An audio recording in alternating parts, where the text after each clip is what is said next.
Okay, we might get started. So hopefully, Catherine, you can hear me if I'm standing back here. Yep, Good. absolutely. Okay, well, welcome everybody. My name's Kenn. I'm a member of the Australasian College of Road Safety, the Victorian Committee, and welcome to this Speed Management Forum. I want to thank the City of Ballarat for hosting. I want to acknowledge the traditional custodians of the beautiful land we're running this forum on. And I want to welcome you all that are here in person and to our growing numbers that are logging in online there. So we've got people logging in from all over the state. I'm going to hand over to Catherine Collier now to give you an official welcome on behalf of the College of Road Safety. I'm going to try to use a microphone here to make sure you can all hear. We'll see how this goes. But over to you, Catherine. Thanks, Ken. Welcome to the workshop today with Ken from Safe System Solutions. And obviously you are being hosted by the host with the most, Ken Beer, who is also hosting a series of ACRS podcasts that I would urge you to have a look at. My name's Catherine Collier. I'm the manager of MeTech Driver Training. We're a not-for-profit road safety organisation and we provide driver education and training to schools, government, corporate and the general public. Today I'm standing in for Chris Harrison, the chair of the ACRS Vic chapter, because she's on leave and enjoying some sunshine. The Australasian College of Road Safety is the peak membership association for road safety professionals, practitioners, advocates and members of the public who are focused on improving road safety for all and eliminating fatal and serious injuries on the road. The ACRS also has a number of networks, including the Women in Road Safety Network and the Local Government Network, giving opportunities to connect with members and share information in our collective goal. Our membership will also give you access to an array of research and information that is evidence-based and forums that address a multitude of subjects and issues. The ARSC, not to be confused with the ACRS, which is the Road Safety Conference, is held annually, bringing together all stakeholders, facilitating networking opportunities and sharing the latest research. This year's conference will be in Hobart from the 1st to the 3rd of October, with some pre-conference activities starting on the 30th of September. If you would like more information on joining the Victorian chapter of the ACRS and or attending the conference, please visit the ACRS website and you will also receive an email after today's event, and we welcome your feedback so that we can continue to provide the best future events. So thank you and I look forward to this presentation today, and it's back to you, Ken. Thanks, Catherine. Thanks for that introduction, and welcome to anybody who has logged in just since we kicked off. Okay, so we've got a punchy session this morning, and we've got so two and maybe I'll call myself a half presenter, 2.5 presenters. So we've got Matt McNamara here from the City of Ballarat, a traffic engineer here, and rolls the sleeves up and gets into the speed management hands-on in the streets and roads of Ballarat. And we've got Ben Anderson, who's the Manager of Movement and Safety for the Department of Transport, and also somebody who's had those sleeves rolled up for many, many years in speed management across the west of Victoria, but also in metropolitan Melbourne and sometimes out east and occasionally overseas. So they will give us some presentations in a little bit. I'm going to do a little bit of introduction so you guys can sit down and get yourselves comfortable. I'm going to try to actually stand back here because our online audience needs to hear us. But I thought we might start with a little bit of one of my old favorites, which is a little bit of a quiz and a competition. Now, some of you may have used Menti before, which is where you use your phone. I'm just going to minimize that. You use your phone and you either just open any browser and go to menti.com and then you put in that code, or you can scan the QR there. Now, hopefully people that are logging in are also doing that, because it doesn't matter where you are. And what we're going to do is a little bit of, it's a 7-question speed management quiz, and it will tell us a winner. And I have a prize over there for the winner. Now, if you're online and you win that prize, I'm going to have to work out how to send it to you, but we will make it happen, okay? So if your phone closes or anything, you just open it back up into that browser, you'll join in. So I'm seeing lots of little thumbs up coming in. That's good. Means people are finding that, that site. I'll give it a little bit more time. I'm actually just going to pull that down here, because I'm going to go to our next screen here, and hopefully you can put some name, and you should see your little icon there. If you haven't managed to do it, feel free to join up with the person next to you who might have it working, and you can be a team. But lots of people there. I'm going to get started. Join up as a team. Eng, I think you're in a good position here to win this, win the prize. Here we go. 7 questions. We will whittle it down to a winner. You get more points if you do it quickly, but you've got to get it right. All right, here we go. So, answer fast to get more points. It's multiple choice. What is the minimum length of a 70km/h speed zone in Victoria? What is the minimum length of a 70km speed zone in Victoria? Ooh, tough start to the quiz. Tough start there. I see lots of people answering. The correct answer, 21 of you got it correct, is 700 meters. Little trick for you all. A 40 is 400 meters, 50 is 500 meters, 60, 600 meters, 70, 700 meters, 80, 800 meters, 90, 900 meters. 100 is 2 kilometers, just to throw us all out. Okay, so let's go on to our next question. Lots of people in there. Here we go. Answer fast. What part number is the Austroads Guide to Road Safety Safe Speed? What part number? Part 1, 2, 3, or 4? What part number is the Austroads Guide to Road Safety? Part. It is part 3. It's always been part 3. Okay, well done there. Let's have a quick look at the leaderboard just to see how we're tracking here. Here we go. Ooh, Simba, are you in the room here? No, somebody online there, and then Glenn, Steve. You're all still a chance to win. You're all still a chance to win. Okay, let's go to our next question. Question 3 here.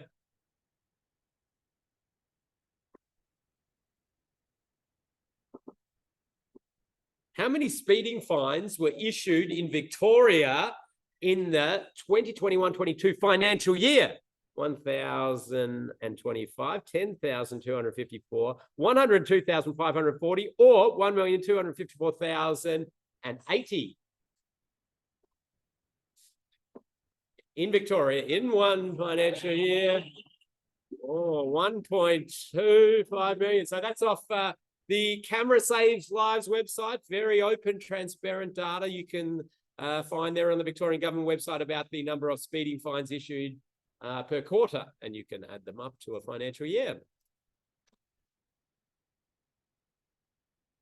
There we go. On to question 4.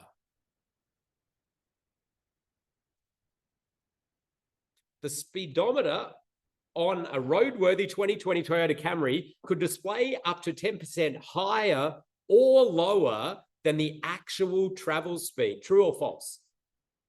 Up to 10% higher or lower than the actual travel speed.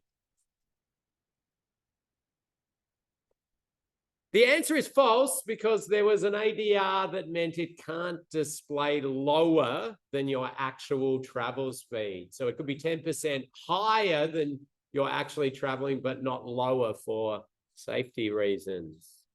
Okay, well, it's going to be interesting to see who comes out on top. We've got a couple more questions to go here.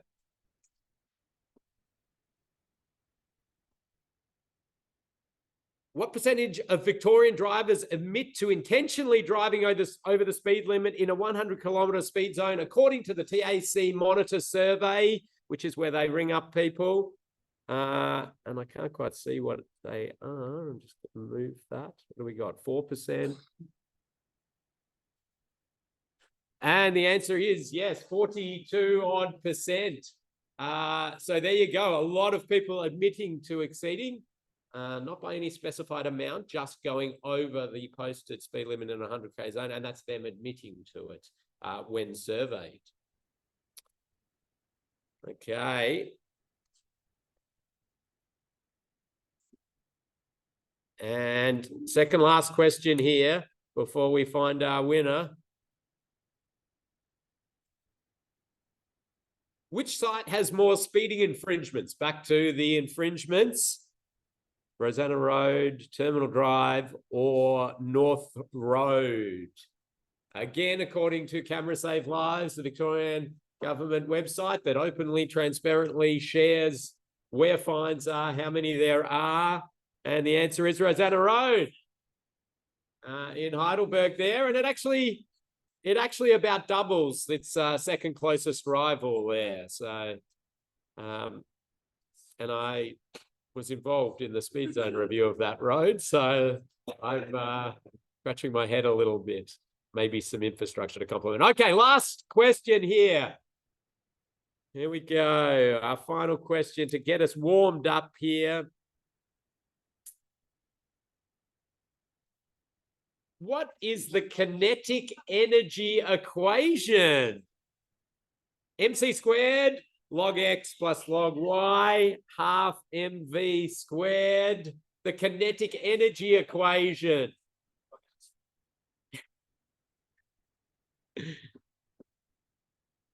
Okay, and it is half mass velocity squared is our kinetic energy, which I'll give you a little presentation why we're interested in that in speed management. Right. Okay, here we go. We're going to find our winner here. Oh, it's exciting. Things are happening. And our winner is Chris. Is Chris in the room? Which Chris? Okay, Chris. You have to send an email through to either me or somebody to let us know who you are, and we'll send you a prize. But I'm going to give out to second prize to Mark. Is Mark, which Mark is it? It's Mark.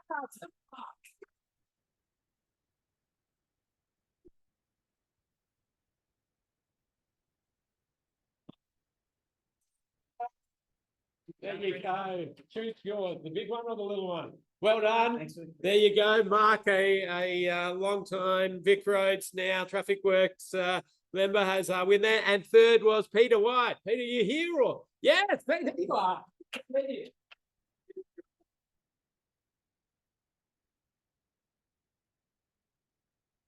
Excellent. Okay, a bit of fun to get us started there. Now, I just want to cover off a few slides to help set a little bit of context here before we hear from Matt and Ben. So hopefully you're still seeing my screen there. Catherine, speak up if not. Just going to push our little Zoom thing up. This is the joys of hybrid. We've got all good. Good. Okay. Yep. So at the Australasian College of Road Safety, we have that real aim of sharing information about road safety across researchers, practitioners, enforcement agencies and the like. And one of the things we got some feedback on was there was a lot of interest in speed limits, speed management, and the practical application of those and what people are doing. So we decided to hold this forum that goes into a bit of the detail around the practitioner and setting of speed limits and ways to manage speed in the roads and streets. So I've had a lot of involvement in speed zoning in my career in different spots, and we think about the safe system approach to road safety, which is thinking about the principles of the human body's tolerance to physical force, which I'll come back to, about mistake making and trying to design roads and streets to manage mistakes, to minimize mistakes, but manage them as well. And that we have a responsibility as road managers to do everything we can.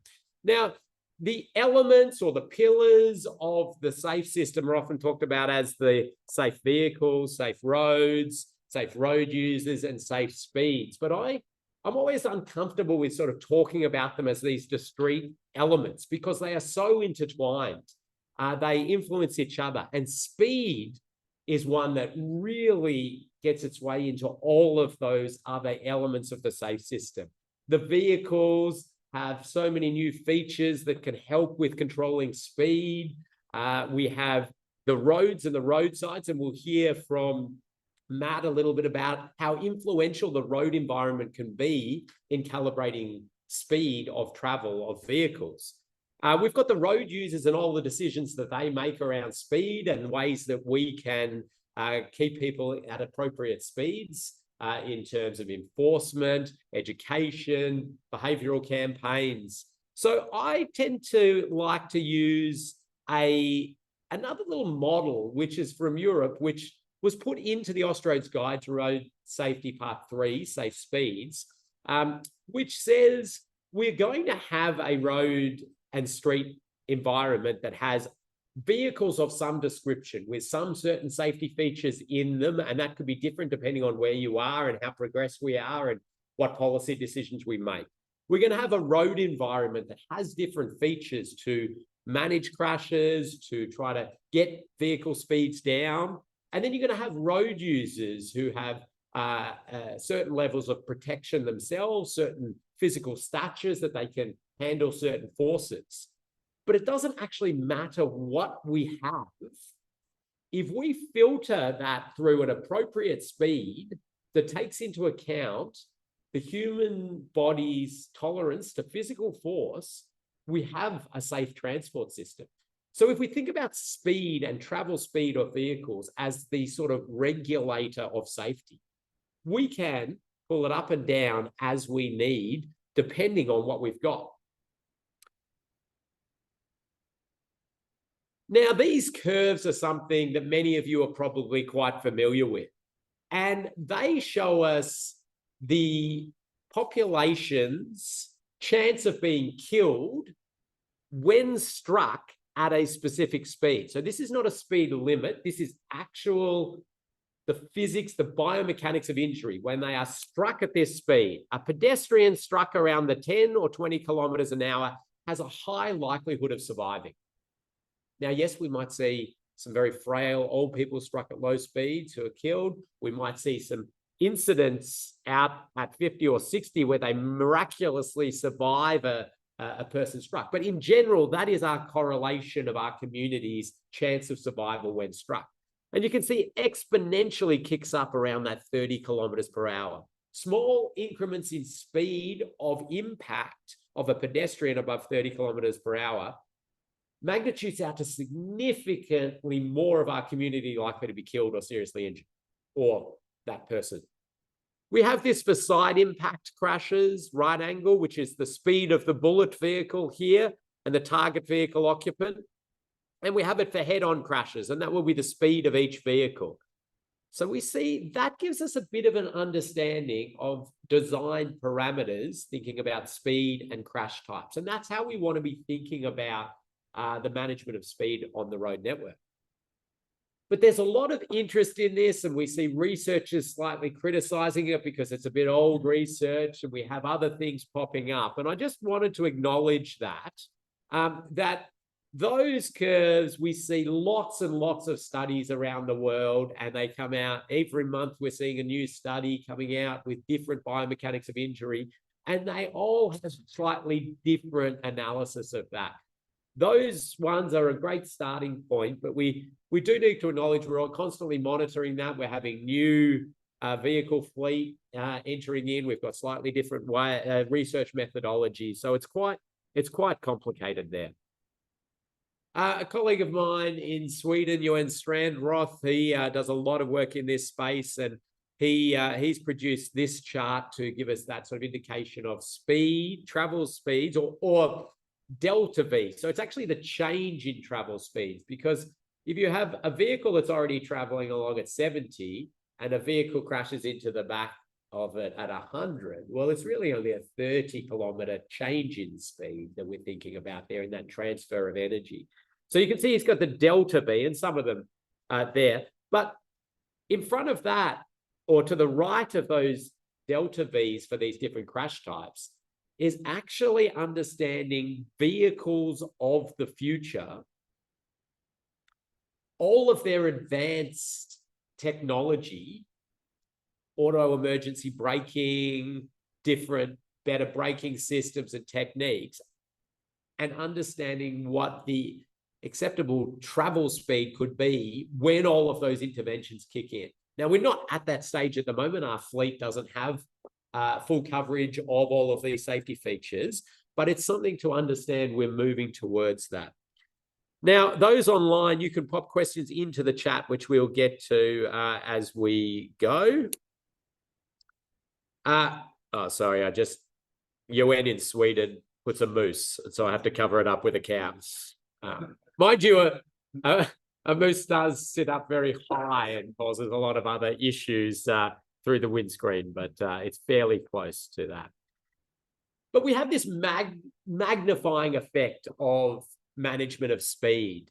So if we are able to get small changes in travel speed, we see relatively large changes in stopping distance because we have this long period of a person seeing something, processing that information, lifting their foot up, putting it on the brake, and then we have the braking distance. But it's actually not a linear relationship. So that actually magnifies with increased speed. Then we have a much large change in the actual impact speed. And you just saw some of we saw the energy equation where we have half mv squared. So we're seeing exponential, increase, non-linear, again, relationship between speed and the energy transferred to whatever is being struck. And we saw our curves have a certain human tolerance threshold, meaning that if we're able to get small changes in speed, they magnify through to really big changes in the amount of death and serious injury to our community. So speed is such a powerful tool for us in road safety. Now, I just, in 1 or 2 minutes, wanted to cover off a few of the myths that we hear about speed limits. And as I say, I've been in the speed management game for sort of 20 plus years and answering all the community things around speed while I was at Vic Roads, and Ben and I have probably written these letters 100 times. But on the Safe System Solutions website, my company's website, we put all these myths, and we did some myth busting. Now, somebody did alert me to that myth busting is not a great way to get information out there, because people sometimes just remember the myth and they don't remember the busting part. But I'm going to do it with this audience anyway, because I think they're important. Okay, quickly here. The one that comes up a lot is the German autobahns. And people say, the German autobahns are safe and they can go at whatever speed they want. They're the safest roads in the world. Absolutely not. They are not the safest roads in the world. The Germans, a lot of Germans liken it to US gun control. They see it as this absolute death and serious injury epidemic to their community, but it's so culturally interlinked to what they do. But they are progressively speed zoning the autobahns because of the death and serious injury to their community. And their crash rates are way higher than any of the roads in Victoria for those unspeed limited sections, despite the billions and billions they've spent on infrastructure and their more advanced safety features in the vehicle fleet. So speed is just a huge, huge lever there. Lower speed limits won't save lives. We see it over and over again that putting in these lower speed limits won't actually save lives either, because people won't use it, or it's other errors that cause the trouble. But we just have a huge amount of before and after studies from around the world that show those lower speed limits save lives. And they are in the Australia's Guide to Road Safety Part 3. There's just pages of lists of before and after on big areas where speed was up. They put it down, lives were saved. And vice versa. Speeds were low. For some reason, politically or something, they put them up and more people were killed and seriously injured. One that I can't even believe we still have to sort of put there, but it comes up a fair bit, is that if we can travel faster down the Western or up the Hume or the like, well, it's going to take less time, so we'll be less tired. And then there'll be less crashes. So maybe there's a tiny minuscule bit of truth to that, but it will be so far swamped by the increased risk in that extra speed that it is busted as well. I feel safe, so the speed limit should be higher. Talking about a particular road they drive along the time, it's absolutely safe. They are not a representative sample. We do not set speed zones for an individual's risk. We set it for the collective's risk. And in fact, they are not wrong. They are probably unlikely to ever be involved in a death or a serious injury crash on that road. But we're not setting the speed zone for their risk. We're setting it for the accumulation of all those little risks for everybody that drives on that road all year. So you can't ask an individual about what speed zone should be set. It's a meaningless thing to ask. You are asking them, what's your opinion on collective risk from an individual risk perspective? We're talking a completely different language. Now, there was back a long time ago, a way to set a speed zone by saying, well, let's just see how fast people travel. And then we'll take an 85th percentile, 85% of people must get it about right. And we'll set the speed limit there. Okay, that is not a way to set speed limits. It's been proven multiple times to not be a good way to do it. What you want to do is set the appropriate speed limit, monitor your 85th percentile speed, and if it significantly exceeds your speed limit, put in place other measures to bring the speeds down into where you want them. We don't chase with the speed limit. The speed limit is set, and then we bring everybody into what it should be. 100 kilometers per hour is the right default speed limit. Well, absolutely not. For the bulk of our rural road network, it is hideously inappropriate at a risk level. DTP's now got some wonderfully accessible maps to show us that so much of our road network is high risk, our rural road network. And if we were genuine about safety, and I hear it all the time, safety first, but in practice, no. If we were genuine about safety, we would set low speed limits, default, and we would assess each road as to whether it's appropriate to go up in speed. Instead, what we do is have everything at high risk and have to fight tooth and nail to bring one down when enough of our community is killed and seriously injured. We do not put safety first in speed zoning in this state, in this country, and most of the world, actually. Sweden does a little bit of exciting stuff in that space, and some of the other European countries. And it's the same with the urban environment, and we're adding in a lot of vulnerable road users. And the final one, it's all about revenue raising. You did see there's a lot of revenue coming in from those speeding fines, but the Camera Save Lives website really puts a good case forward to show this is about regulating travel speeds, keeping the community safe, and finding them is one lever we have to actually get them to take this seriously. So just briefly, we can achieve safe travel speeds through infrastructure and/or speed limits, underpinned by enforcement and other activities as well. At a practical sense, if we could look to go to whole areas with lower speed limits and then pick some major arterials through that or major travel roads and raise them up, we'd be in a much better scenario. And it's a reasonable strategy for a local government or an area to start to think about. Can we do area 30s and pick a few roads to go up where we've got some better infrastructure or some higher movement requirements? speed limits, speed zoning is about leadership. It's actually like it's almost one that just shines for leadership, because a lot of the time the community is not informed. They can't see that safety through the weeds of their individual needs and behavior, and we need to put it out there and lead, and they will come along with us. And especially in urban areas, travel speed links so well with so many other community objectives, like more active transport, health and well-being, less noise, a more livable city if we can manage speeds down. So I might stop there to ensure we have enough time for the others, but I will just check if we've got any questions. Thanks, Chris. Okay. I'm going to jump out of here. Now, Ben or Matt, who are we going to have next?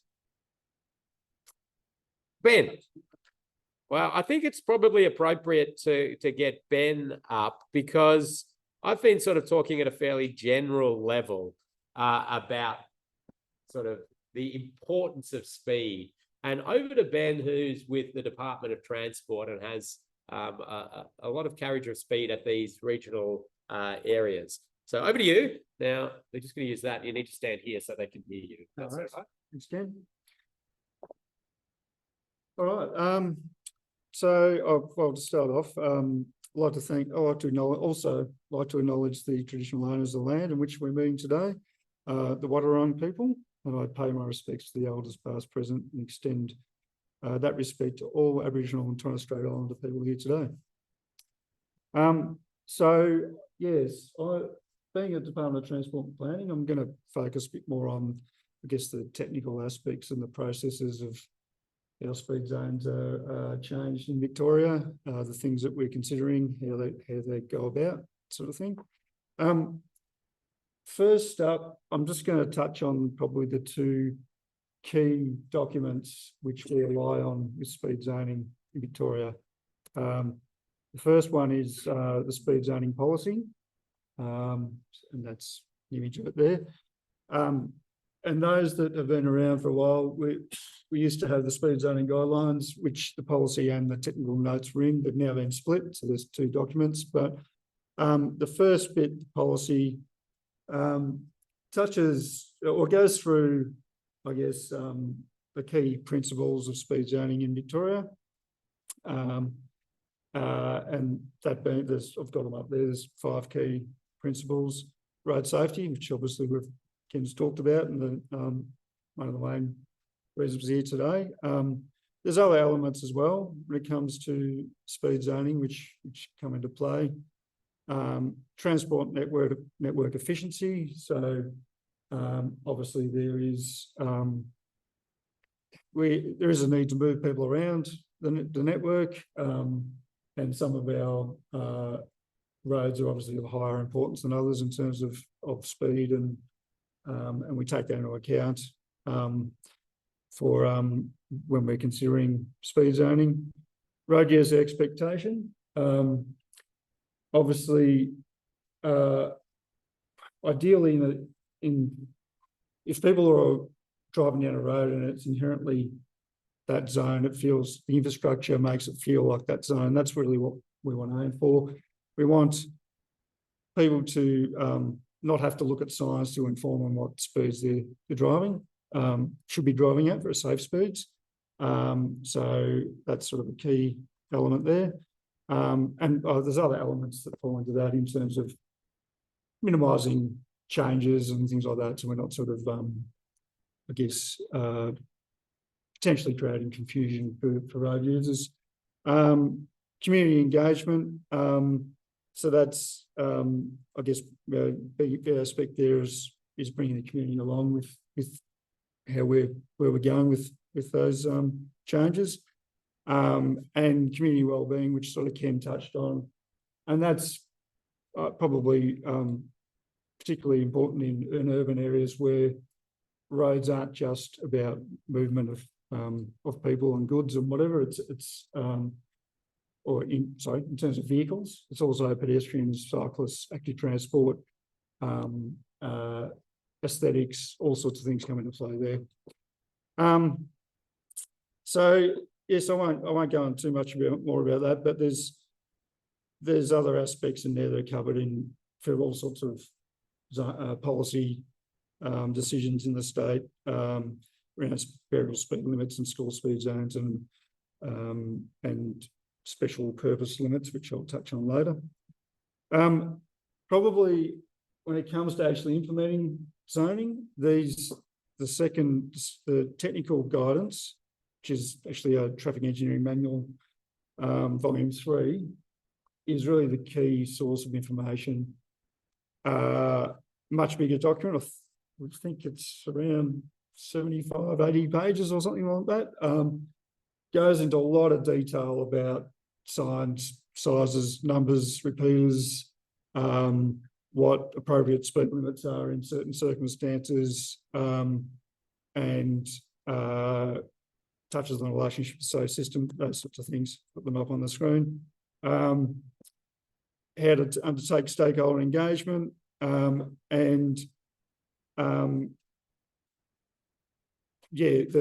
the key is also the guidance on determining the appropriate speed limit with respect to the guidance, and also how to implement the speed signing, and importantly, how to actually seek approvals for the speed zoning, which I'll go on through next. Touch on the legislation that sort of governs all this. So in Victoria, the speed the speed zones or the speed limits are governed by the Road Management Act 2004, and the actual erecting the signs, which is a slightly different scenario, which is authorisation, comes under the Road Safety Traffic Management Regulations 2019. Won't bore you to tears with all the details of that. The point is that ultimately, in effect, all speed zoning is approved or authorised with through the Department of Transport and Planning, even on local roads. Real note there, because I am talking about permanent speed zoning. Temporary speed zoning associated with road works, events, things like that, is a separate scenario. So the process for the zone approval. So all our speed zoning is captured in Victoria in a database which we're now calling Speedy, and it captures the whole process from start to finish, and including the signing and everything. So that's an image there from the system, which is really useful now. We can really use that data a lot better than we have in the past. But in terms of the zone change, local roads, any requests go to councils first to initially assess in line with the guidance, and if it's supported, they send through to DTP, to my team, and arterial roads. Obviously, we just take those ourselves. We work through those, check with the guidance, make sure that it meets the guidance, and then it's submitted to the delegated officer that can approve these. In this case, in the region, it's the Director of Regional Operations, my director. And once it's approved, it's got a further check in place where they're all across the state submitted through to Road Safety Victoria for, I guess, a final assessment to ensure that the quality and the consistency across the state is there. And then once that's all okay, the Minister's Office advises of all changes, and the regions and the councils are notified to proceed with the change. So that process usually takes around about a month to get through. Once it's approved, the signing, the delegation just sits with me.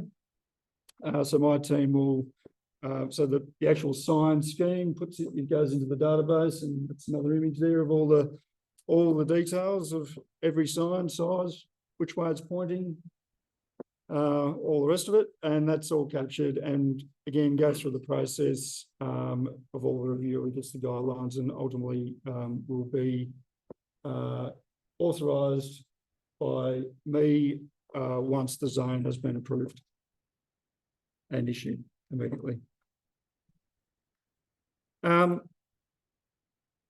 So I wanted to touch on, I guess, some broader trends and things that the way we've been moving in Victoria for a number of years now and continue to move. 40-kilometre areas certainly have become a lot more common, and we're rolling more and more of those out, or councils in particular rolling out more of those. The guidelines were changed a couple of years ago to make that easier than it had in the past. So there are now sort of highlights there that it's as well about the road safety. It's also about the amenity. And these certainly, and I've got some images there of Ballarat, Geelong, Warrnambool in my region, and there's many others as well. But they are certainly rolling out a lot more of those. And as Ken sort of talked about, certainly in those pedestrian activity areas, it's more aligned to safe system speeds. And what I haven't got there is there are also trials of 30s as well, which is even further aligned again in parts of the state. So another interesting one is 60 urban arterials and collectors. So there's a bit of a, I guess, when we went to an urban a default 50, I guess there was a lot of I thought to keep some of our key movement collectors and arterials at a higher speed to really encourage people to use those routes over other routes. That doesn't necessarily align to our safe speeds, and there's certainly being a bit more of a move now, and we have changed a few arterials here in Ballarat, and we're going to change another few more soon, from 60 to the default 50, because the environment really is a 50. It looks like a 50. It does have these roads in the 60 do have a bit of trauma. The 10-kilometre-hour difference can make, as Ken mentioned, a big difference to the safety and the trauma, but actually has, particularly in an urban area and short trips, has next to no impact on travel times. And really, for a route to be encouraged, it's usually the infrastructure will do a bigger job than that in terms of intersection capacity or the road capacity, efficiency, that sort of thing, as opposed to the travel speeds. So that's certainly a direction we're going. I've got a map there from Speedy that sort of shows those orange lines are all the existing 60k zones still in Ballarat, and we are changing a few, but as you can see, I think there's probably a few more there that we could probably look at, and there's room. I think there's room more to go more to default 50s across some of those. Yeah, and where 60, so 60 is really should be an exception. It's not the default, should be an exception, and really when the infrastructure supports it. And I've got some, once there, separated pedestrian and cycling movements, higher standard intersections, wider lanes, medians, those sorts of things, where 60s really are a more appropriate urban speed zone. Sorry, I did have a picture up there of one of our arterials main road, which those local know. That's one that we're considering. Does have some trauma. I haven't got any parked cars there, but it is car parking along there. There's no cycling lanes. There's power poles. There's curves. It's sort of environment where it probably does lend itself more to a 50 than a 60. Currently, it's a 60. So it's an example. Another local example I've put here, but it's a common issue across the state, is sort of our higher speed urban arterials, where we've got 80-kilometre-hour roads, where we've often got service roads controlled intersections, high, particularly in growth areas, so generally a much higher level of safety in terms of infrastructure. But the challenge is that at 80 kilometres an hour, it is still outside the SO system. We still have cross roads, but it also is a major barrier for active transport in splitting communities. Sometimes it's like a wall between communities. 80 kilometre roads, dual carriageways, that sort of thing. It can be a real barrier. And some of these roads we're putting often end up with traffic signals.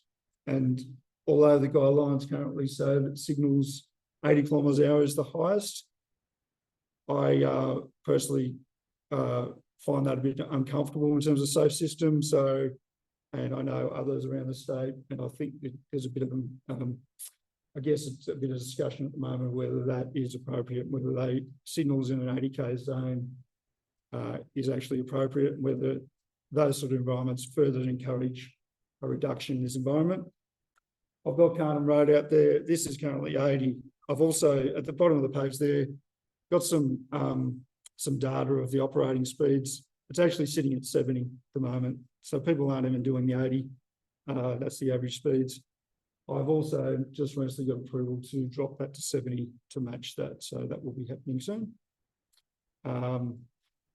But there's plenty of those sorts of examples around the state, which we're grappling with. Oh, sorry. And of course, should touch on, so 70 isn't actually a recognised speed zone through exceptions. I've used this scenario as an exception.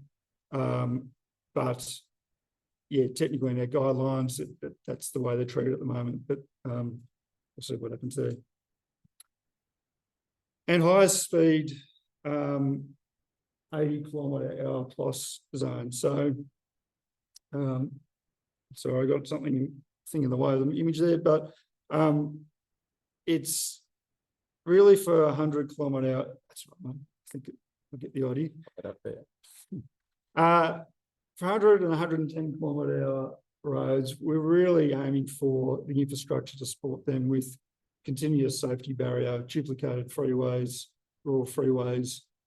And there's only actually a small proportion, and this is going back on what Kenn was talking about, the default. So the default 100 kilometre an hour came in 1974, and we have the vast majority of our rural network is not really built for those sorts of speeds from a safety perspective. So, and a couple of images down the bottom, those are 100 kilometre an hour zoned roads, but I think anyone would suggest it's probably not a safe speed to be going through there. So this is certainly a big, I guess, a lot of change in this area. That image there from Speedy is around Hepburn Shire, Dalesford, where we have dropped quite a few of the arterial roads. The black lines are now 80, which were 100. A lot of community acceptance, no particular concerns really raised. And these are the roads that did have high trauma, and it has significantly reduced the trauma on those roads. And I think, yeah, certainly going forward, this is a direction that both councils and the department are heading, picking out these roads which really are not the right environment for those high speeds. And then just to, I think this is to wrap it up, this is just a trend on the applications we've been receiving, or and we can capture all this in Speedy now, which is great. And as you can see, particularly councils are really ramping up with speed zone changes, reductions, I should say.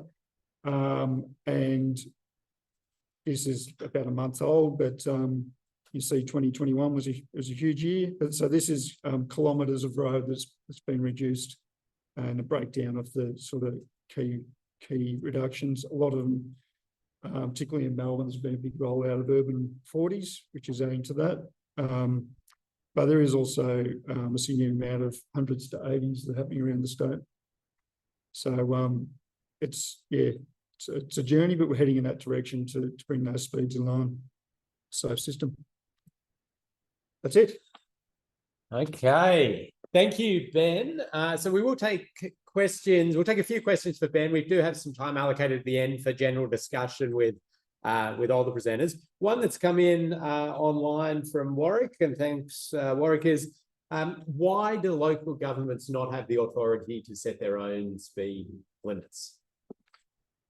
Well, the legislation's set up that way, so that's what we're going to work under. But and I certainly wasn't around when the legislation went through. So, but my understanding primarily comes back to making sure there's consistency across the state. You can imagine if we had every municipality setting their own limits, driving across the state, you never really know what sort of speed limit you'll be going through. So that's really to aim for ensuring that consistency for road users across the state.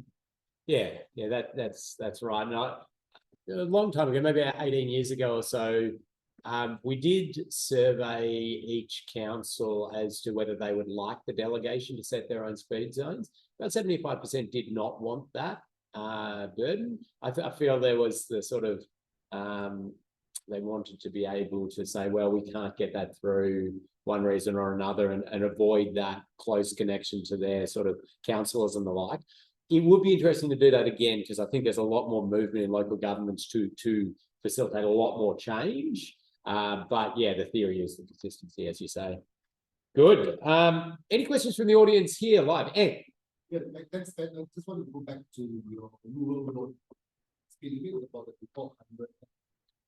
The observation that 10% of network construction is about 100 or 110. Yep.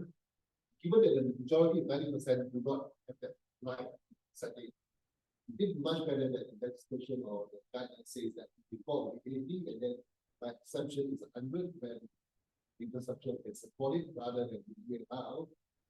And that's why your earlier point that some of the urban roads should be before 50 and then 60. Yep. So we can apply for urban and rural. Yep, and look, Ken sort of touched on that. I think there's that's the current arrangement of the defaults of Victoria and around most of the world. I think there's certainly it does make sense from a road safety perspective what you say. But at the moment we're, I guess, working on that legislative default zone at 100. Which is sort of what Ken touched on before in terms of possibly it's the wrong way around. So I guess that's the environment we're stuck with at this point. Yeah, sorry, and I should repeat the questions for those that are online. They thank you for reminding me, and that was around could we have a lower default on the rural road environment, which, yeah, I think the bulk of the safety community and others would absolutely like to see it. So logical. Often when we have a forum like this, we get people with a safety mindset coming in.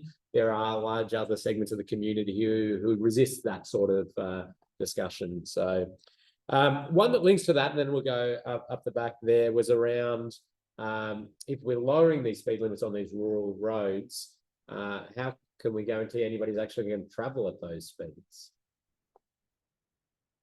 It's always a battle, isn't it? But and look, and on that, I guess that's the danger of going out too hard too quickly when you don't bring the community along, and it's not consistent with what the road user expects. There is a danger of that people aren't doing it anyway. The zoning, I should have mentioned, the way that we are zoning and signing, I should say, not the zoning. The signing is to make it enforceable. So there's an element of enforcement that will obviously come into play there. But yeah, ideally, I think I mentioned that the road environment would send a message to the road user of what the appropriate speed would be. That's the big focus, certainly in urban areas, to try and change that environment and make that work. A little bit more difficult in rural regions, rural roads. But well, Matt will talk a little bit more about that. I'm going to take one more from the back, and then we're going to hear from Matt, and then we can have a bit more discussion. I know there's a couple of things online there. Yep. Sorry, just probably speaking of lowering speed zones, that sort of stuff. It's a great idea in theory, but there are legislative, there are guidelines. signs are going to be part of general regulations. Enforcement of that, it's going to be our rise and license. So look, I'm not just dismissing the idea that enforcement zone should be enforced and introduced, but it's not just as simple as going out and council or now. There are certain things that are required with legislation and enforcement as an organisation. Police need to go all that sort of stuff. Yeah. That makes sense. Yeah, I think that's a really good point, and certainly we've made some significant progress over time, but it hasn't been easy. There's been a lot of work to do to set up that platform to be able to make those changes.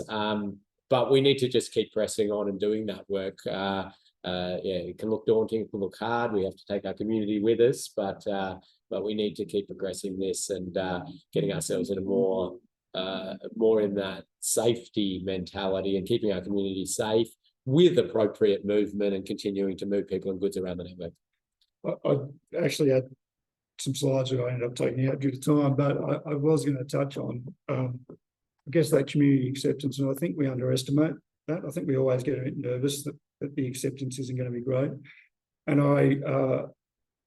I'm thinking back of when we changed, we got rid of the 70s and 90s, and I was removed a lot, all of the 90s in my region and half of the 70s. And some cases, the 70s, for instance, we went down to 60. Sometimes we went up to 80. We were really nervous about the ones that went down to 60. All of the complaints we got were the ones that went to 80. Actually, it was the opposite of what we actually had perceived of being the angst. I think there actually is more community acceptance out there for lower speeds that we sometimes realise. Yeah, and just to finish that off, there's a really wonderful case study of the Mornington Peninsula's speed limit reductions and the community support that there was for a lot of reductions from 100 to 80 on a lot of their road network. So there's publicly available evaluation reports, community centre reports, and some of the safety benefits are starting to come through now that we've had it out there for some time. Okay, thanks. Let's all give Ben a round of applause. Thank you. Now let's welcome up Matt, who's going to go from a local government perspective on the thinking around speed management, and then we'll have some time for discussions, which will continue into our morning tea. So over to you, Matt. Beautiful. Thanks, Ken. And good morning, everyone. Thanks for coming along. So I'm going to talk today about local area traffic management and our real local approach to these managing speeds. So today what I'm going to cover is first, what is local area traffic management, or LATM, as you'll hear me say quite a lot. And what is actually considered speeding from a local government perspective, some of the causes in local streets. Oh, there we go. How we manage it. I'll cover a bit on our LATM program at the city, which includes identifying, analysing and ranking the sites that we come across. And I'll go through a couple of example LATM treatments as well. So first, what is local area traffic management? And at its highest level, it's the planning and management of our local roads and sort of thinking about what's the purpose of this road and how can we best facilitate that. And one of the core principles is recognising that our local street isn't just for moving cars from A to B. It's also where we walk our dogs. It's where our kids play and ride their bikes. You know, it's where you go out and meet your neighbour. It's not just a place for cars. There are sort of other uses there, and we do need to, I guess, facilitate that in a local environment. And the purpose of LATM is really modifying the streets that don't really fit the needs of the community and trying to change it so that they do. And we do that a lot with physical devices. You all know about speed humps and chicanes. You see them out, but there's also sort of other options here. A street's been sort of blocked off and they still allow bikes to come through. Perhaps that street was a rat run and, you know, was copying a lot of commercial vehicles or vehicles that really shouldn't come down there and really affected the amenity of the street. So that would have been there to just bring that down and, you know, preserve that local character. And yeah, the main goal is just to create safer and more pleasant streets. So another one, what is considered speeding? So I get this a lot, and it's a discussion I have quite often where people call up and say, oh, I've got speeding in my street. And I'll ask what happened. It's like, yeah, that guy down the road with the Mustang, he's just going way too hard. So we've got a speeding problem. Like, well, yes. So that as traffic and safety professionals, we do recognise there are a smaller portion of the driving population that will go a bit quick. And that's sort of, we see that everywhere on the road network. So from a road management perspective, we really need to look at that majority of drivers, or I'll call them the reasonable majority. And the way we look at that is through 85th percentile speeds, which Ken touched on earlier. So that 85th percentile, for people who don't know, is if we take a pool of 100 cars, we're going to look at the 85th fastest car, and that'll be the speed we work with on that road. So yeah, again, it's the reasonable majority, which is the best we can do for managing our road network. So what causes a reasonable driver to speed? A big one is actually the road environment. So a couple of questions come up, like we can't just slap up a road sign and expect people to do the right thing. If, you know, put a 20 sign up on the freeway, that's not going to work so well.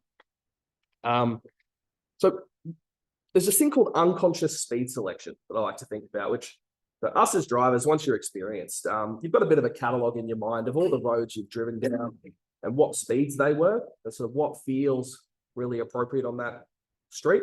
So for instance, like you're pretty comfortable going 100 kilometers an hour on the freeway, but you do that in a car park, that's out of hand. You know, anything above sort of 20, it really feels really quick. Where we find on local streets where we have issues is when there's this conflict between the posted speed limit and what the road environment causes the road users to expect. And what we're trying to do with the LATM is try and get those to match. So we want a school zone to feel like a lower speed environment. We want our car parks to feel like a proper car park, and you know, you have to go slow here. So just a few examples of different roads and how they look. So this is, for people who've been in the southeast suburbs of Melbourne, this is the Monash Freeway. We see big wide lanes, sort of protected median down the middle there, on ramps. Happy to go pretty quick here, and this one's 100 k's an hour, and that makes sense. We've got here just an example of a typical local street. No line marking, sort of curve and channel. You see driveways coming in and street lighting, so that is our default 50, of course, which again would make sense.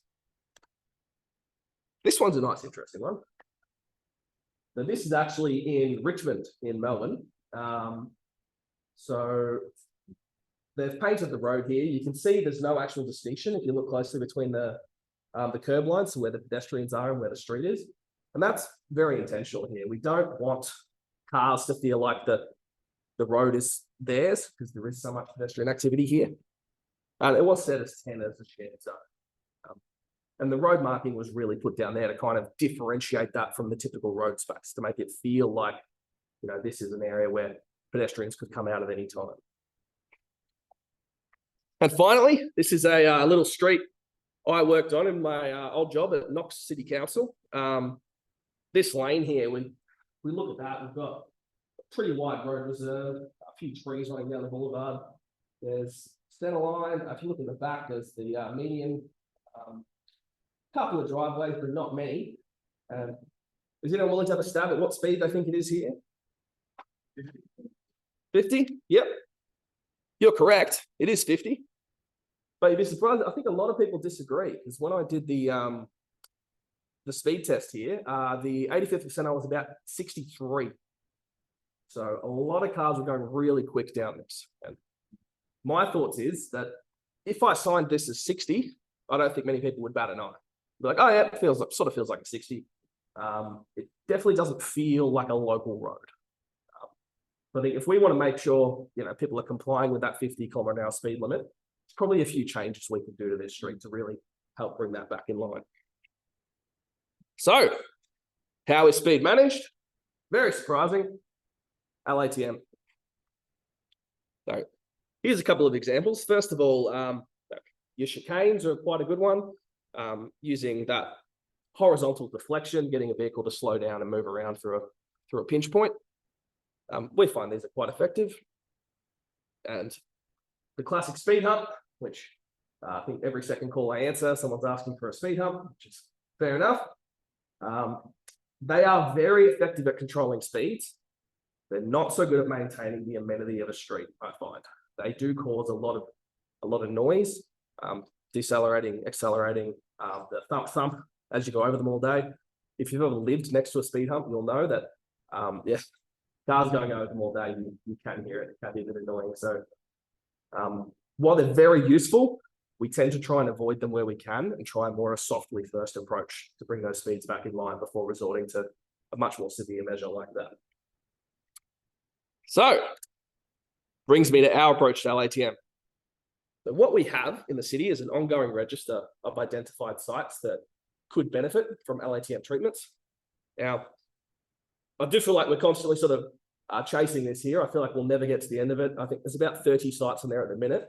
And budgetary wise, we can get to 2 or 3 of those a year. So it is really quite challenging to get all that treatment in to all the streets in the municipality. So we really have to be selective. So the sites are ranked with a needs analysis. So we have to get the most critical streets done first with that limited funding. So with that, we have an ongoing program to install the top sites each year. And in this, the vehicle speeds are actually the key factor that we look at here. So we really want to bring that speed down, which is going to keep people safe, which, as Ken spoke, speeds are the biggest factor in road safety. So how are sites analysed?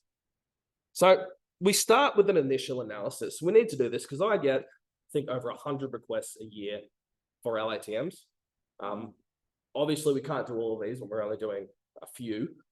So I need to have an initial look at them to check, all right, is this going to qualify or be up there with the real top sites? So I do a low detailed, low resolution check first, and that's going to act as a sieve. So the ones with the real problems sort of come to the top.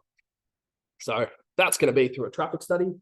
If you've seen the black tubes on the road, they actually count the amount of cars that go across and the speeds that they're going. So they're really good for that. So we're going to check the traffic speeds, traffic volumes. I'll also have a quick look at the crash history there to see if there's, evidence of a road safety issue. So if that gets through that and I've done the test and cars are going 10, 15 kilometers over the speed limit for the 85th percentile, then I'll have a much more detailed look at that road. So I'll discuss the established criteria we've got to sort of split streets apart to find out which one's going to make it to the top or not. We'll also consider those potential treatments at that time. So I've already touched on a lot of these, but some of the ranking criteria we work with is the traffic volume. So how many vehicles are using this street and is that appropriate? The amount of commercial vehicles coming down. Do we have a lot of trucks going down a local road when they should be using the arterial network sort of where possible? Traffic speeds and accident history, which I've touched on. So other couple of things, the posted speed limit, what speed are we trying to get people down to? So the 10 Ks over, 60 environment, I would say is less severe than 10 Ks over in a 40K environment. Because we're going to see, 40K, you think school zone, there's going to be a lot more vulnerable road users in that space. Roadside hazards, things like telephone poles right up against the edge, trees, anything that could cause, more of a safety issue if something goes wrong. Road geometry, we're dealing with hills, we're dealing with curves. Development, are we, we're dealing with rural properties, or do we have 3-story flats on either side? Pedestrian activity and bus activity, how many people do we have walking around? And do we have buses coming through? Finally, going to ask a few questions about what's the street have and what doesn't it have? Like, do we have footpaths or are people walking on the road? Is there enough lighting? And could that be fixed? Could signage help? Is there a hazard there that hasn't been signed, or a steep curve that we haven't given warning speeds on? And is there sufficient line marking? Which this is a question I ask quite often. We have a lot of big wide roads in Ballarat, and line marking can quite often be effective at causing a pinching effect and really sort of slowing people down on those. Next one I'll ask is, could these help? The reason I always ask this question is because a lot of sites, we find that there could be a sort of a quick fix that we could do now that will assist the problem. It might not solve it completely, but if I can go in and do some line marking, I can do that now rather than putting it on a program and waiting 5 years to get some speed humps in. And if that really addresses some speeds, that's a really big win for the community. So some example treatments. So for the locals, you might recognize Selkirk Stadium. This is quite a popular spot. To the right of this image, we've actually got a dog park. And to the left, there is the main car park for this stadium. So in this site, if you look, it is very wide. But we'd have two different users here. We'd have people coming to park it, to go to the dog park, but we'd also have people shooting down through the middle to go to the second car park, and they would go very fast through here. We're talking sort of 35, 40 Ks an hour, which if you're the poor guy trying to reverse out here, is very quick. So what we did here is we actually painted a median down the middle just to change the feel of that car park from the sort of runway to more of that closed-in pinched car park experience. So, which is good in a couple of ways. First of all, you've got less of a road width to go down. So sort of doing 40 feels less appropriate. That 20 speed is much nicer. And also for the other users in the area, you've got more, I guess, confidence in where the vehicles are going to go. They've got a defined path of travel. They're going to come up down one side of this island, and they're not going to sort of fly down the middle or really sort of choose their own way. Second one, this is near a local primary school, 40K zone. We do see a speed hump here, but which was effective at slowing it down when we had the gravel. But this whole street was actually rebuilt, reconstructed, and we were going to have asphalt from curb to curb. So with that, we wanted to make sure that that didn't become a very wide sort of runway type feel. We wanted to keep that 40 environment. And that was done a lot with the line marking again as well. So we can see here the center median was put in to make sure those lane widths weren't too wide. We had edge lines then to make sure that, again, not too wide, make some room for some bikes. Yeah, it just sort of helped keep that 40 environmental feel. And last one, this was another one I worked on in Knox. We had some good LATM here, which slowed down the vehicles. So things on this site, we've got a playground up there on the left, which you can't see, and this is a bus route. It also got identified as a strategic cycling route for the city as well. So LATM isn't just about speed, it's also about making sure the road meets the needs of the people using it. So this was looked at, and it was changed so that bikes could actually cut through, because the initial one, bikes had to merge into that lane, merge back out. It's a bit of a safety concern. So it got redone. So the bikes can come through now. We're still maintaining the benefits of speed reduction from vehicles, but we're now also enabling other users to use that space. So in summary, what I covered today, what is LATM? What is speeding? How is it managed? And a bit about how we do that at the City of Ballarat. So thank you all. Happy to answer any questions. Great. Well, thanks, Matt. So really good insight there into some of the way the local traffic engineers think about these things. And we did have a request there from Alex from over at Vorvor to get a copy of your ranking so they could use it as well. So I'll connect you to that's good. Warwick in there also talking about sort of that Dutch sort of approach of self-explaining roads. And I think you've sort of been covering that. What is the feel of the road? What does it look like? People shouldn't need to see the speed limit sign to be able to get an understanding of what speed they're traveling. So I think a lot of those local area traffic management features and narrowing and certain features is a good way to approach it. We haven't quite got to that Dutch approach yet, but I think you've given some good examples there. So opening it up to anybody here to start some discussion, ask some questions to Matt or others.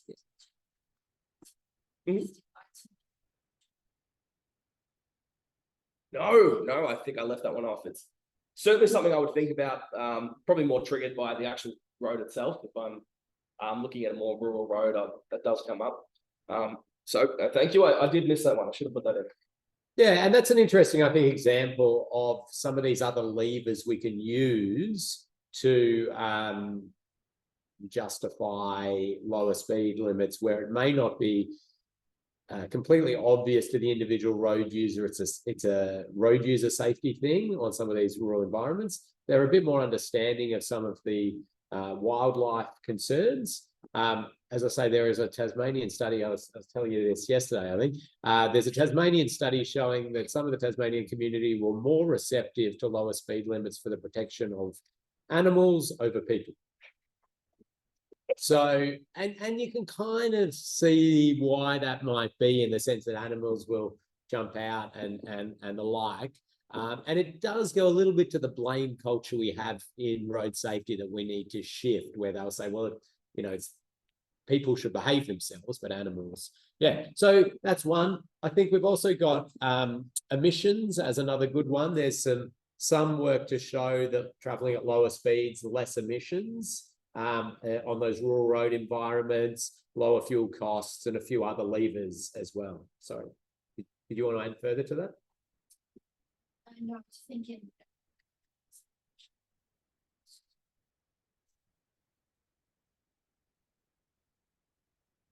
Yeah. Good, thank you. Yes.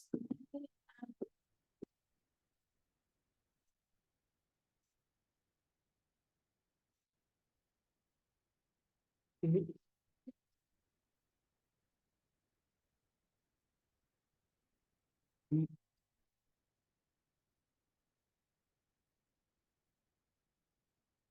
Now I'm going to repeat the question because I keep forgetting to repeat the question for our online listeners. So the question was around, is council only responding to complaints as their way to look at local area traffic management or changes, or are they proactively analysing data to identify areas? So, fantastic question. I would say the vast majority of the requests are triggered by the community. That's mostly because you're living there, you're the best place to see what's going on. And if there is a lot of speeding, you know, most likely to flag it with us. Some of the other ways it's come up is through planning changes. So if new developments coming in, we're going to take a closer look at the traffic on that street and see if there might be a problem coming up. Maybe if there was a crash, sort of a big event comes up, we'll look at that as well. So pretty much anything that could bring it to our attention might trigger it. If we go, oh, hey, might be a safety problem here, we will look into it. But I'd definitely say the vast majority is from community requests. And at the moment, the TAC is really trying to provide some funding to facilitate more proactive approaches. They've provided local governments with access to a full data set of local roads on the risk of local roads, which takes into account the infrastructure, the speeds, the crash history, the volumes as well. So councils have a bit more ability these days to be able to look and find those areas based on data and integrate that into their decision making. And the TAC is also providing proactive funding to councils, not on that application basis, more here's your funding, now make sure you use it appropriately, which I think is really great, because we have seen in road safety a lot in Victoria that there's a small handful of councils who have the resources to develop up their proposals and their applications, and they do a really good job of it, and they continue to get all the funding, where we have some other councils that maybe aren't as well resourced or as mature in their understanding of road safety, and this really helps them to start that ball rolling. So that's the TAC's $200 million safe local roads and streets program, which is currently underway.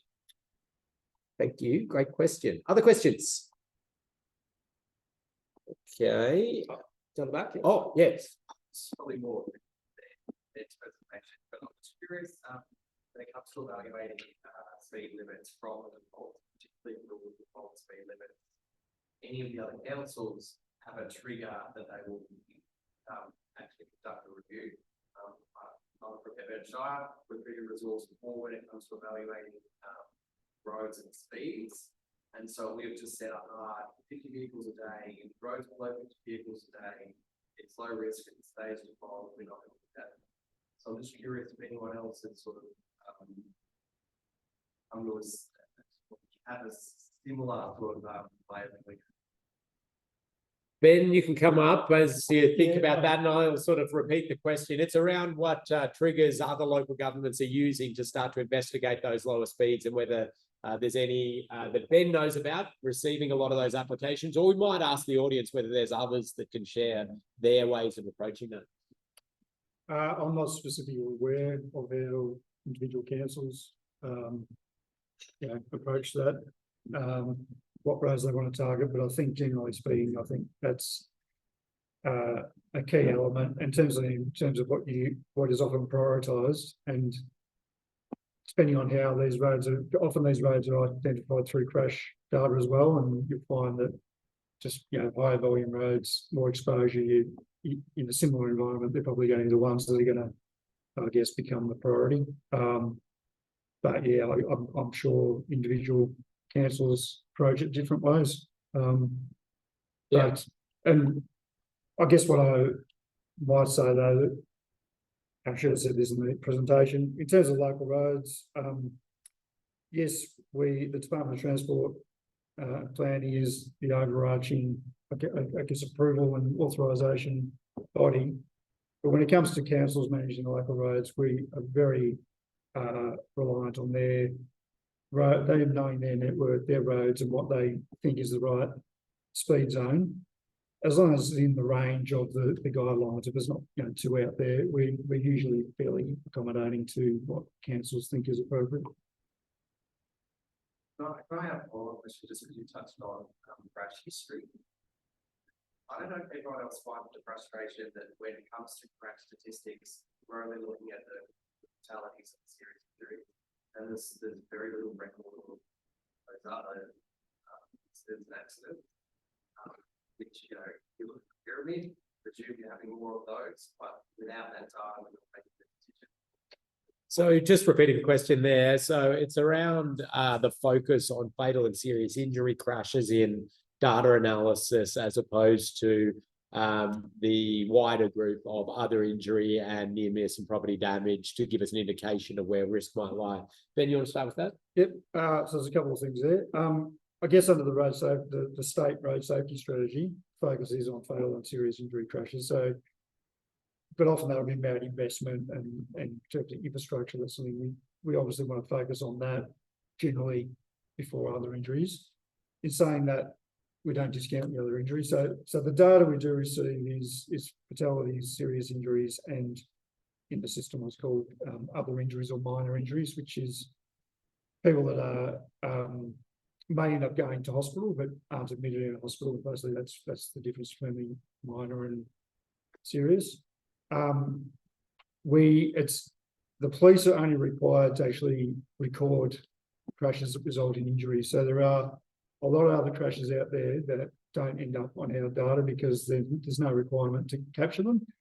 But often we do know about them locally, or we hear about them. We see articles in the paper, or we hear from the residents and that sort of thing. So we do use that when we're aware of them, but unfortunately we don't have a data source which tells us all of those other minor injuries or near misses and those sorts of things. And we are moving into a space in technology now where we are able to capture that from vehicles. So if a vehicle's ABS triggers, if their ESC triggers, if they have large G-forces, that all the vehicles, or a lot of the vehicles these days, are spitting that information out to the cloud or wherever it is. And those are able to be accessed on databases. So we're in this period where the resources to collect all that information from police were so much that was stopped, which really didn't help us as practitioners to sort of proactively identify sites. And now we're starting to rise and collect that information in other ways using technology. So the example, I mean, there's a number of companies offering that information. There's the Compass IoT one is the big one that's being used these days by road authorities, and there's a few others. So it's a good opportunity there for local governments to utilise that data. Eng, and then I'll go to one. Just add to question was asked. There's the two sides to the equation, in the sense that there's this data-driven approach, what explained by Kenn. The other approach is actually looking from the grassroots approach, bottom-up approach. But instead of looking at data, we're looking at more preventative approach. And before any accident happens, whether it's fatal or physical injury or other, and we look at the community. So what I'm trying to say is that in the case of intervention, that area to myself, we actually seek the community feedback.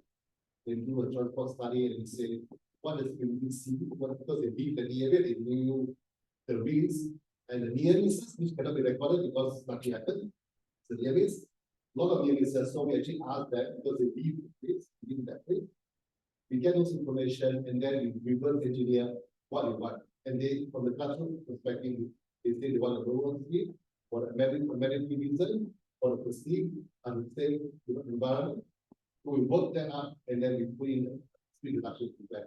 Not based on data, but based on what we did say. So that way, you have already the file of the video that is exactly what they're asking.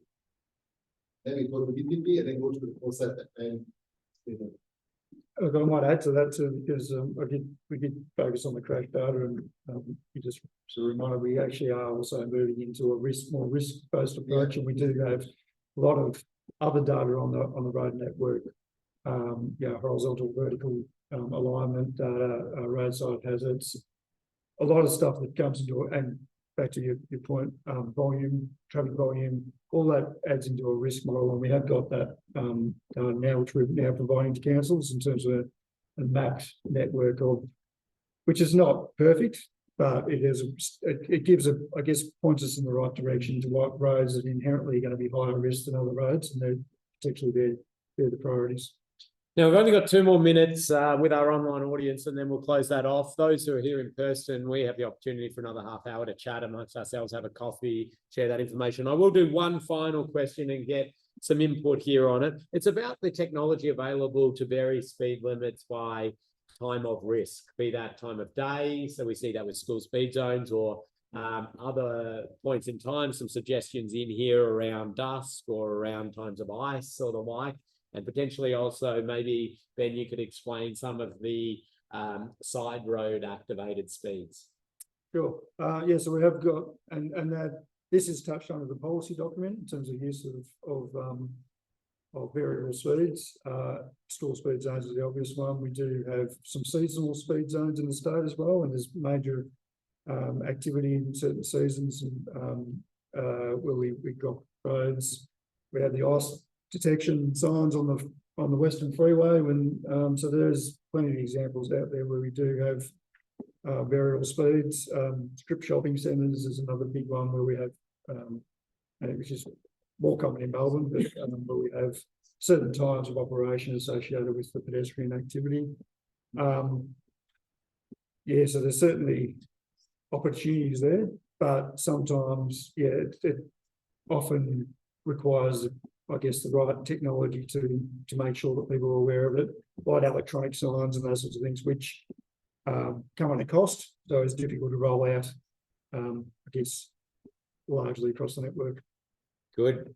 Okay, thank you. We might pause there while we close off the online component of this. So thank you for logging in online, and we will be making the recording of this available, and you'll receive a feedback email. So thank you for logging in online, and enjoy the rest of your day. How do I end this? There we go.